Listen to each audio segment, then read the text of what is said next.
Daniel Miller with Empowered Staffing. I'm the co-founder and head of recruiting, VP of recruiting, and we started in 2012. We are a recruiting firm that specializes in e-commerce, tech, digital marketing, as well as healthcare recruitment. And we work nationwide with companies as small as startups to as large as global enterprises.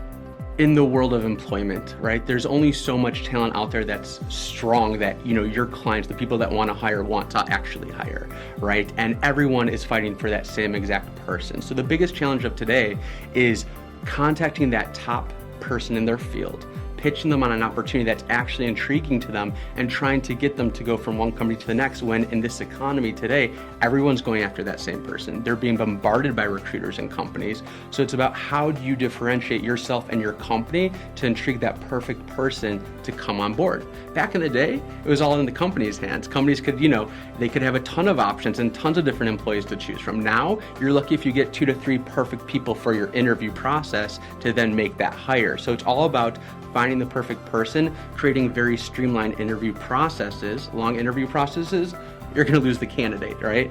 Because a lot of the times, if they're talking to you, they're probably talking to other companies, and companies are making hiring decisions super fast because they want to get that top individual. So it's all about streamlining interview processes, making sure that companies really pay attention to their cultures, and really helping them and being a consultant with these companies on how to intrigue, entice, and keep those best employees happy. I think the big lesson I've realized is I cannot just be a recruiter finding talent for companies. We have to be consultants. We have to be consultants for the companies. We have to let them know what the industry is saying, what people are saying about your company. We have to allow them the opportunity to realize these are the challenges when we are helping them find their employees. And then we work together and create solutions on how to best go about that situation. We have companies like Glassdoor now. It's like the Yelp for companies. And there's all these different things going out there where everything is transparent. And that could either be an amazing thing for you or something that can be a deterrent. So in our business, we really have to be consultants and help these companies really figure out the best way to go about hiring employees, but also keeping them and maintaining them happy at the organization, essentially. The best advice that was given to me is essentially coming from a leader that runs a huge staffing company. They send out thousands of employees a day. And he told me that at the end of the day, as a leader, we have to take our emotions out of a situation and look at it as if we're a third party. Sometimes our emotions get the best of us, and we say things based on how we feel in that moment. But really what we have to do is take a step back, understand the situation, and be very fact-based, right? This is the situation, this is what's going on, and this is how we're gonna handle it. A lot of that has led me to really be focused on KPIs and metrics and ways to really understand if something's not working out, why is that not working out, and really tracking backwards to look at the different facts that come to where we are today.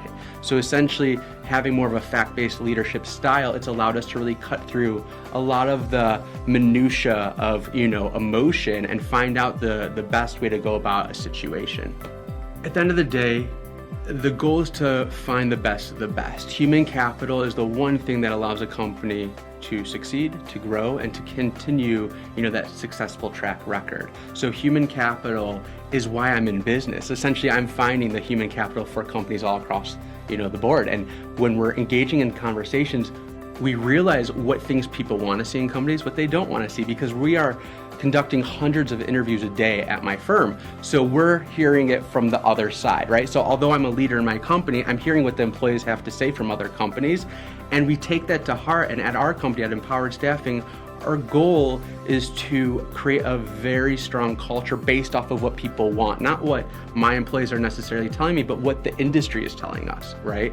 And we're constantly figuring out, how do we take it to a point where our employees are not only happy, but they feel like they're being challenged and there's professional development. So we're really into ongoing training and development. We subscribe to different databases of, top individuals in the field that we're in, and we listen to the top people and we watch videos, we subscribe to trainings. We are constantly doing weekly trainings. We're always looking for ways to improve, because if our human capital, if the employees, if the culture at our office feels like they're being valued and they're able to learn and grow, that's what's going to keep them happy and stay with us. You can offer every benefit in the world, right? But at the end of the day, they want to feel like they're part of something special, and that's what we're here to do with them.